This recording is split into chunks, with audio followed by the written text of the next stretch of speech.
Good morning all of you.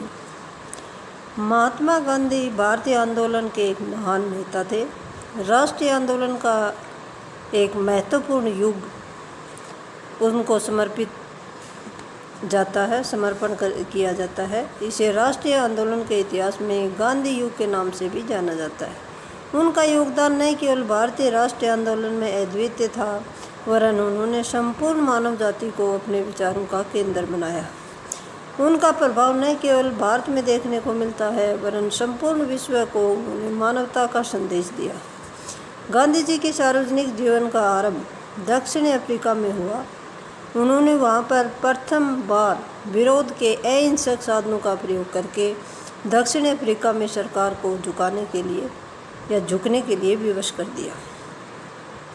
Bharat के पूर्व राष्ट्रपति डॉक्टर राधाकृष्णन का कहना है कि गांधी जी नैतिक एवं आध्यात्मिक क्रांति के प्रेरक के रूप में सदा याद किए जाएंगे। महात्मा गांधी को भारत में राष्ट्रपिता के रूप में याद किया जाता है। उन्होंने अहिंसा के मार्ग पर चलकर भारत की स्वतंत्रता की लड़ाई को एक नया आयाम प्रदान किया। उन्हीं के संघर्ष के परिणाम स्वरूप भारत 15 अगस्त 1947 को स्वतंत्र हुआ। महात्मा गांधी ने जीवन के सभी पहलुओं, यहाँ की आर्थिक, सामाजिक, धार्मिक, नैतिक तथा राजनीतिक का गहन अध्ययन किया तथा विभिन्न समस्याओं को सुलझाने के लिए उपाय सुझाए। उनके द्वारा बताए गए उपाय सामाजिक न होकर शाश्वत है, जिसके कारण शताब्दियों तक केवल भारत के ही नहीं वरन विश्व भर के लोग गांधी के विचारों तथा कार्यों से निरंतर प्रेरणा लेते रहेंगे। उन्होंने ये सिद्ध कर दिखाया कि किस प्रकार अहिंसा की शक्ति हिंसा की शक्ति से अधिक शक्तिशाली है। महात्मा गांधी का जन्म 2 अक्टूबर 1859 को गुजरात के पोरबंदर नामक स्थान पर हुआ था। उनके बचपन का पूरा नाम मोहनदास करमचंद गांधी था। उनके पिता का नाम करमचंद तथा माता का नाम पुतलीबाई था। उनके पिता पोरबंदर की रियासत के दीवान थे। गांधी जी की प्रारंभिक शिक्षा पोरबंदर में हुई। उन पर सबसे अधिक प्रभाव उनकी मां का पड़ा, जो एक धार्मिक विचारों की महिला थी। गांधी जी को नैतिक तथा धार्मिक और आध्यात्मिक ज्ञान अपनी माता से ही प्राप्त हुआ। पोरबंदर में प्रारंभिक शिक्षा लेने के पश्चात 1887 में राजकोट के उच्च विद्यालय से 10वीं की परीक्षा पास की। उन्होंने अपने कॉलेज की शिक्षा भावनगर से प्राप्त की। इसी दौरान उनके पिता की मृत्यु हो गई, परंतु उनके भाई ने उन्हें कानून की शिक्षा प्राप्त करने के लिए इंग्लैंड भेज दिया। सितंबर 1888 में वे बम्बई से इंग्लैंड के लिए रवाना हो गए। इंग्लैंड की पाश्चात्य सभ्यता का गांधी जी पर भी प्रभाव पड़ा। उन्होंने 1892 में वकालत की परीक्षा पास की तथा भारत वापस आ गए। भारत वापस आकर उन्होंने राजकोट में वकालत प्रारंभ कर दी। जब वह राजकोट में वकालत कर रहे थे तो उनके जीवन में एक महान घटना घटित हुई, जिसके कारण उनके जीवन की विचारधारा ही बदल गई।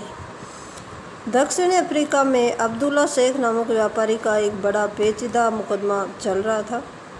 उस मुकदमे की पैरवी करने के लिए उस व्यापारी ने गांधी जी को मुकदमा लड़ने की पेशकश की, जिसे गांधी जी ने स्वीकार कर लिया। वे अप्रैल 1893 में दक्षिण अफ्रीका पहुंच गए। वे उस देश में केवल 1 वर्ष के लिए गए थे, परंतु गांधी जी को वहां 20 वर्षों तक रहना पड़ा। वे दक्षिण अफ्रीका एक वकील के रूप में गए थे तथा एक नेता के रूप में वापस आए। जब वे गए थे तो उनकी पाश्चात्य वेशभूषा थी, जब वापस आए तो विशुद्ध भारतीय वेशभूषा उनके शरीर पर थी। दक्षिण अफ्रीका के प्रवास में गांधी जी को पूर्ण रूप से बदल दिया। गांधी जी ने दक्षिण अफ्रीका में अनेक ऐसे पाश्चात्य कानूनों का अनुभव किया, उनका विरोध किया।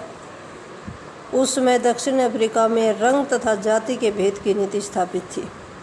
गांधी जी पर एक घटना का व्यापक प्रभाव पड़ा, जिसके अंतर्गत उन्हें रेल में प्रथम श्रेणी से निकालकर उतार दिया गया। दक्षिण अफ्रीका में भारतीयों के लिए कुली शब्द का प्रयोग किया जाता था। पूरे देश में पार्क तथा होटल जैसे सार्वजनिक स्थान केवल यूरोपियों के लिए आरक्षित थे तथा भारतीयों के लिए इनमें प्रवेश की अनुमति नहीं थी। गांधी जी ने दक्षिण अफ्रीका में कई ऐसे कानूनों का विरोध किया जो भारतीयों के पक्ष में नहीं थे। दक्षिण अफ्रीका प्रवास के दौरान वे 2 बार भारत आए और गांधी जी का सबसे बड़ा विरोध भारतीयों के पंजीकरण के आदेश का विरोध करना था। 1906 में दक्षिण अफ्रीका सरकार ने एक अध्यादेश पारित करके भारतीयों के पंजीकरण को आवश्यक बना दिया। बाद में इस अध्यादेश को कानूनी रूप दे दिया गया। गांधी जी ने इस कानून का विरोध किया। गांधी जी ने इंग्लैंड में गोखले से मुलाकात करके उन्हें दक्षिण अफ्रीका में भारतीयों की दशा से अवगत कराया। गांधी जी ने दक्षिण अफ्रीका सरकार के विरुद्ध आंदोलन चलाया जिसमें महिलाओं को भी भाग लेने के लिए प्रेरित किया गया। उनके प्रयत्नों के फलस्वरूप दक्षिण अफ्रीका में भारतीयों की अनेक समस्याओं का समाधान हो गया। भारतीयों को कई महत्वपूर्ण अधिकार भी प्राप्त हो गए। जब गांधी जी ने अनुभव किया कि अब उन्हें भारत वापस चलना चाहिए तो वे 18 जुलाई 1914 को भारत वापस आ गए। उन्होंने गोपाल कृष्ण गोखले को अपना राजनीतिक गुरु बनाया। गोखले ने गांधी जी को परामर्श दिया कि अब उन्हें अपने आप को भारत की राजनीति में स्थापित करना है तथा राष्ट्रीय आंदोलन को संभालना है। उन्होंने गांधी जी को सलाह दी कि वे अपनी कार्य योजना तय करने से पूर्व परिस्थितियों का भलीभांति जानकारी ले तथा राजनीतिक रूप से क्रियाशील होने में जल्दी न करें। गोखले का गांधी जी पर व्यापक प्रभाव पड़ा और भारतीय राजनीति में क्रियाशील होने से पूर्व उन्होंने 1915 में साबरमती में सत्याग्रह आश्रम की स्थापना की। भारतीय राष्ट्रीय आंदोलन में गांधी जी ने 1917 में चंपारण के आंदोलन से शुरुआत की।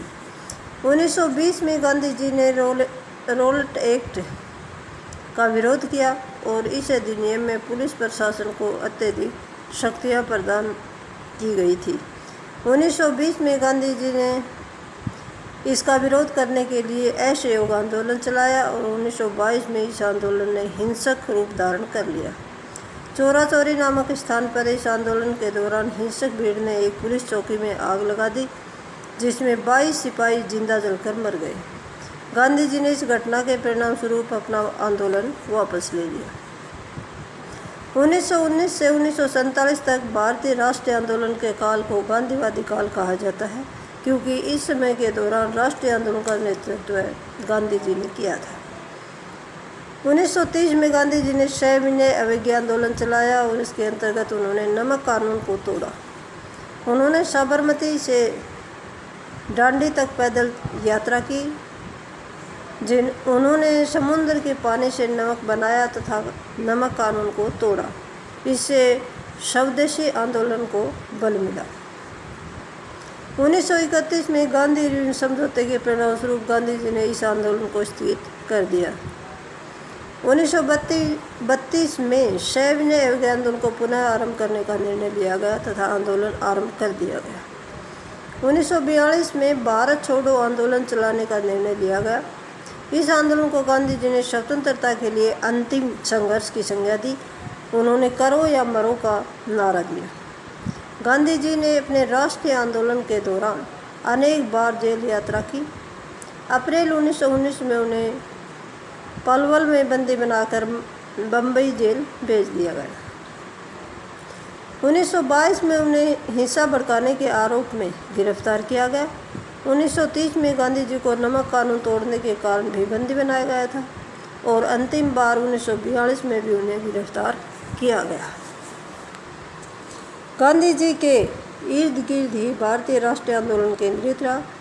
प्रसिद्ध वैज्ञानिक आइंस्टाइन का कहना है कि आने वाली पीढ़ियाँ मुश्किल से ये यकीन कर पाएंगे कि हाड़ मास का ऐसा व्यक्ति इस धरती पर कभी चला होगा। पंडित नेहरू ने अपने उद्गार प्रकट करते हुए कहा कि गांधी जी ने भारत के लाखों लोगों के जीवन को अलग अलग रूप से प्रभावित किया। कुछ लोगों ने तो अपने जीवन का पूरा रूप ही बदल दिया, जबकि दूसरे लोग उनसे आंतरिक रूप से प्रभावित हुए।